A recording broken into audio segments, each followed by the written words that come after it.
Hauska Castle, also known as the Gateway to Hell. Welcome, everybody. I'm your host.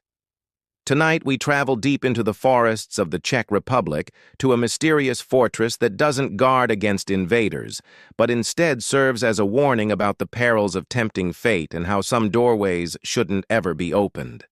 This is part 10 of our series where we examine famous places from around the world that are tied to the paranormal. We bring you these stories because despite the scientific explanations for many haunting, there are still others that remain unexplained to this day. And while skeptics may choose to ignore them, we think it's important to at least acknowledge these events just in case there might be some truth behind them. So let us take a gander at another potentially haunted place and see if we can shed some light on the legends behind Hauska Castle. In the country of Czechia, formerly known as Czechoslovakia, there's a village called Hauska, and in the late 1200s, nobles from the area decided to build a castle overlooking the nearby forest. But unlike other fortresses, it had no real purpose. See, there were no obvious signs of a coming war that demanded extra fortifications. There was no large body of water nearby that needed guarding. And although the village at the bottom of the hill did grow fairly quickly, it wasn't exactly at risk of being attacked. In fact, it was almost as if the castle's sole purpose was to defend against whatever might come out of the ground. Because unlike other castles that faced outwards towards their surroundings, this one seemed to guard only a single thing, a gigantic gaping hole underneath the structure. The legend goes that long before construction began, locals spoke of a deep pit that swallowed anything that came too close. Travelers passing by would often have their horses disappear into the ground without a trace, never to be seen again. Entire wagon loads of goods were known to vanish, and sometimes even people were claimed by the earth itself. Though the hole remained hidden until the castle was finished, those who noticed its presence knew they had to do something to stop whatever lurked within. And so the nobles pooled their resources and hired a team of miners to dig a shaft leading all the way to the bottom. But despite their best efforts, after days of digging, they found nothing but solid rock. Not wanting to waste any more time or money, they filled the hole back in and moved on with their lives. But little did they know, whatever had been trapped below had been waiting for its chance to escape. And when the castle was finally finished, it made its move. Soon after construction ended, rumors spread throughout the region of a mysterious illness afflicting several villagers. At first, it started with strange dreams, each more disturbing than the last. Then their worst fears became reality when they woke up covered in scratches and bites that appeared to be hundreds of years old. But as the nightmares continued, their bodies became horribly emaciated, their skin crawled with boils and sores, and their minds grew clouded with insanity. To make matters worse, nobody could explain why this was happening. Doctors were baffled.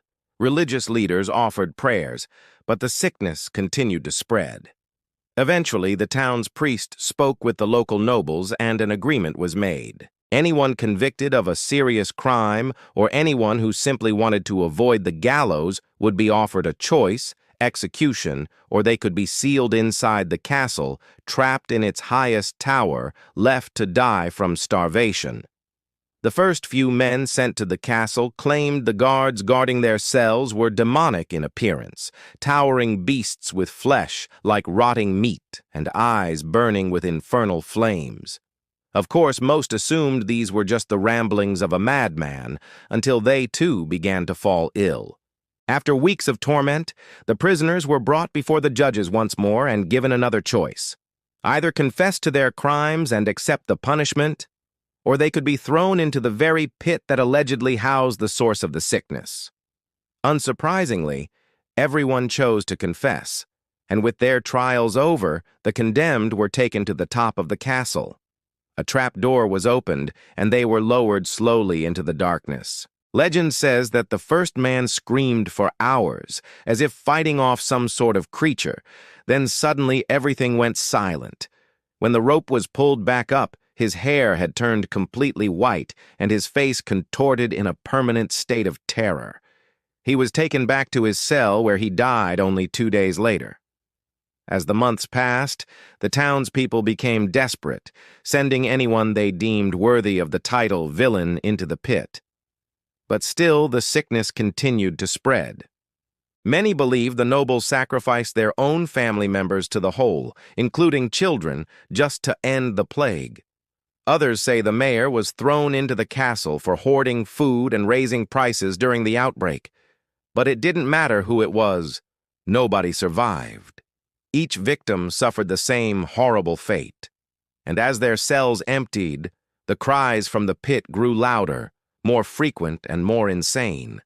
Some nights, villagers awoke to the sound of chains dragging metal moans, and even the smell of sulfur drifted through their homes. As dawn broke, they could hear heavy footsteps pounding on the roof as if some massive creature were trying to claw its way out.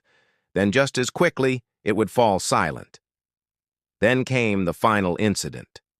One night, a farmer tending to his animals heard a blood-curdling scream. When he turned toward the castle, he saw a faint glow coming from inside the fortress. Alarmed, he raced to the nearest guard and told him what he'd seen. But as they ran toward the castle, the glow vanished. When they reached the top of the tower, the guards discovered a horrifying sight. The trap door was wide open, but when they peered into the darkness, they saw nothing but solid rock. The pit had vanished, and with it, every last prisoner. To this day, the mystery of whose castle remains unsolved. For decades, people have flocked to the area hoping to get a glimpse of its legendary past, and many claim to experience odd phenomena here. Some say they feel cold spots, experience sudden drops in temperature, and see shadowy figures gliding through the halls. Others swear they can hear disembodied voices echoing from the chapel and the sound of scratching claws beneath the stone floors. During World War II, the Nazis occupied the fortress, rumored to be interested in the castle's legends of occult power.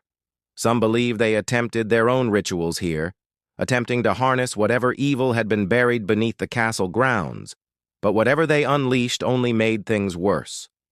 And today, visitors report an oppressive atmosphere the moment they step inside.